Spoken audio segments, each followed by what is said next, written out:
Vamos para o nosso top 5 aqui de leituras do ano. Eu coloquei 5 livros que tiveram mais impacto na minha maneira de pensar e que eu gostei bastante. Isso não exclui as outras, tá? Não estou desprezando as outras, mas eu quis trazer ali, vou tentar trazer todo ano, final do ano, essas 5 leituras que me causaram mais impacto por um motivo ou outro, tá? Eu explico um pouquinho delas e eu também falo por que elas foram importantes para mim esse ano, tá bom? Para você se incentivar a ler e curtir aí bastante. Livros, tá, gente? Livros. Tá? Eu acho que eu deveria fazer de disco, outras coisas, mas depois a gente faz isso aí. Vamos para os livros agora. Não estou considerando também releituras, porque eu me sentiria um trapaceiro fazendo, né, colocando releituras, mas não se preocupem que vamos fazer também programas específicos sobre esses livros. Por exemplo, Crime e Castigo, que entra nos 5 grandes aí do Dostoiévski, e Memórias Póstumas de Brás Cubas, que foi outra releitura desse ano, que é importantíssimo, nosso Dostoiévski brasileiro, né, o Machadão, tá? E é isso, gente, tá bom? Sobre Dostoiévski, agora eu tô lendo O Idiota, que falta o Idiota para os 5 grandes ali, que algumas listas consideram, né? Eu tô indo pela orientação do professor José Munir Nasser, inclusive estou fazendo o estudo à luz das aulas dele. Se você não conhece, vai lá, procura José Munir Nasser, você tem aulas muito sensacionais ali de literatura, tá? Mas os 5 grandes seriam o Crime e Castigo, Os Demônios, Os Irmãos Karamazov, Notas do Subsolo e O Idiota, que eu estou concluindo agora, tá bom? Mas vamos lá, para não enrolar muito. Então, só mais um recado: se você não escutou os podcasts anteriores, vai lá no nosso Café Cultural, tá bacana. Tem o último episódio sobre o Maus, que tá muito legal, muito bacana, traz referências, insights e um panorama geral da obra, a gente fala do autor, que tá completão, cara. Então vai lá que você vai curtir bastante. Não li o Maus ainda, vai lá que você vai, além de entender algumas coisas, você vai ser incentivado a fazer a leitura dessa graphic novel. Vamos pro primeiro aqui. Eu vou trazer uma pedrada aqui. Vou agradecer ao meu amigo Lucas Valduga, que me incentivou a ler Turgenev, Pais e Filhos.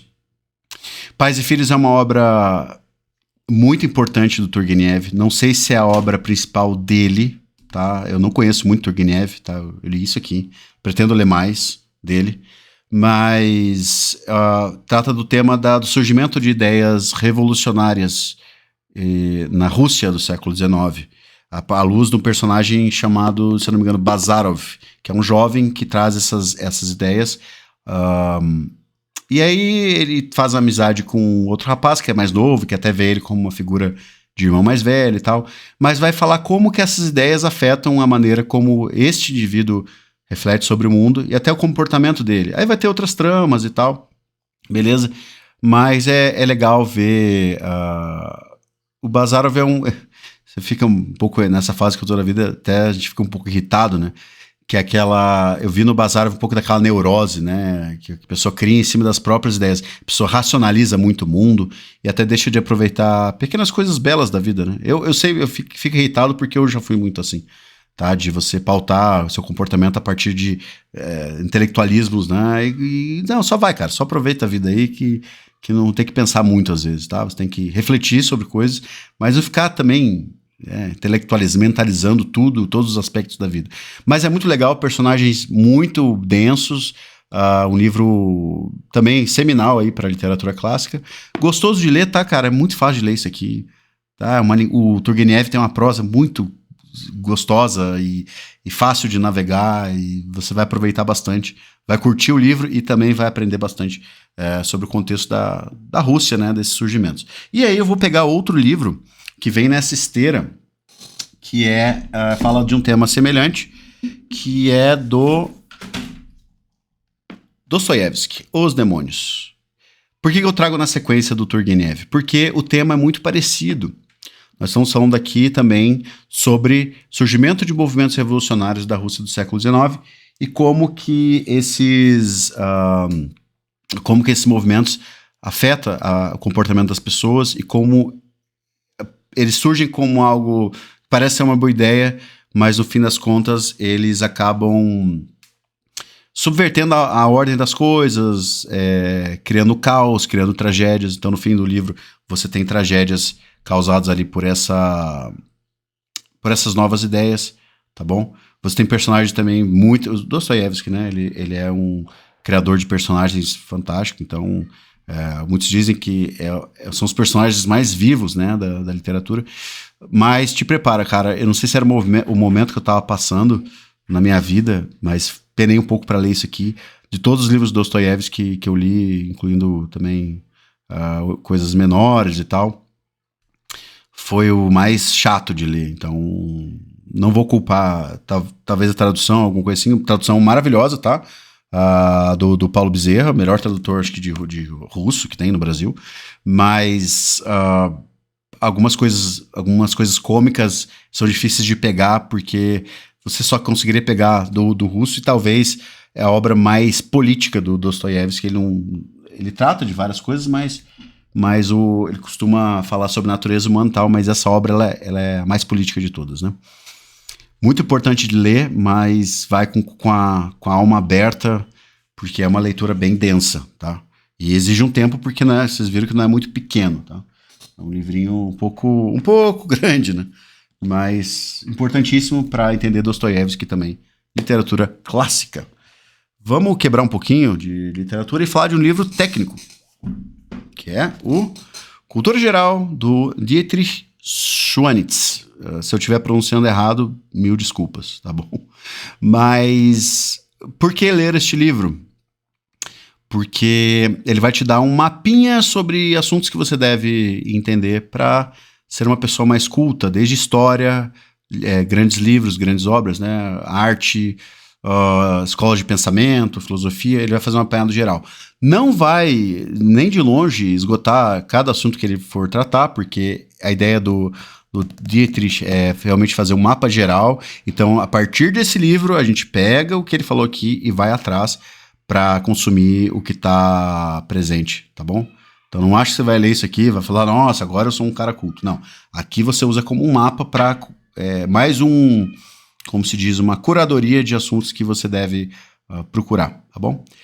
Por que esse livro foi importante para mim? Porque eu tento seguir programas culturais, assim como o principal que eu uso é o Expedições pelo Mundo da Cultura, do professor José Munir Nasser, que inclusive é à luz dele que eu estou fazendo o estudo de Dostoiévski. E o Dietrich, ele vem com mais uma fonte para você fazer esses estudos culturais. Concordo com tudo que ele fala? Não.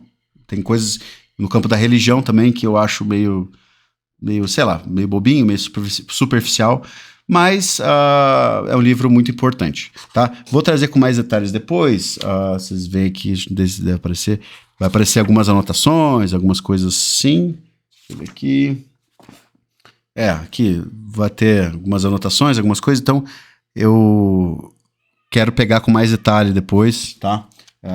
Para falar dessa obra de uma maneira mais adequada, beleza? Agora só citando ela mesmo, tá? Falei do Pais e Filhos e dos Demônios, só para falar por que eles foram importantes. Eu não falei, né?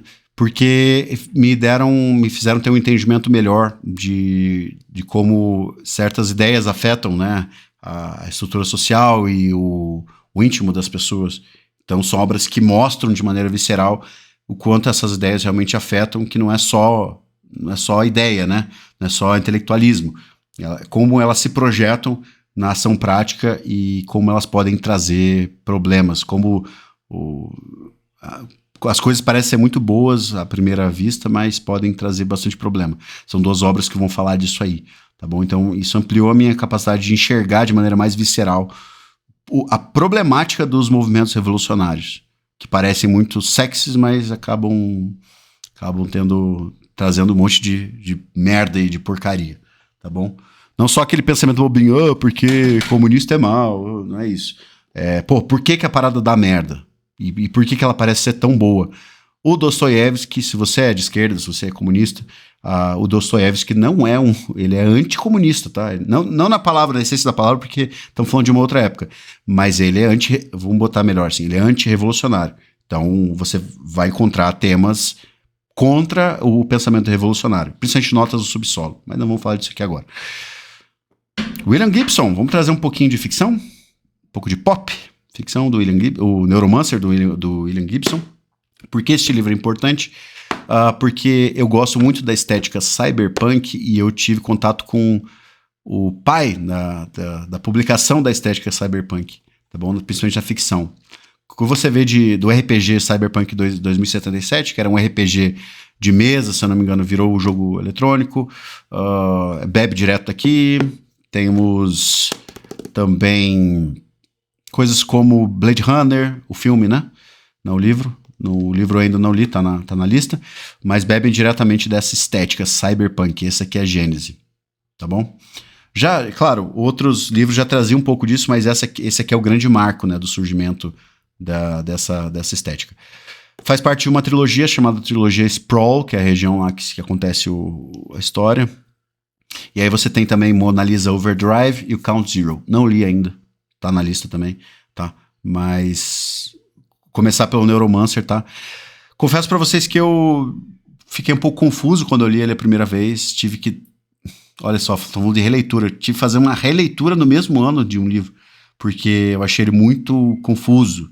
Mas depois eu reli com mais calma, e aí eu peguei o audiodrama da BBC, escutei também, tá? Que ele não vai trazer tudo que o livro traz, mas ele... Você entende...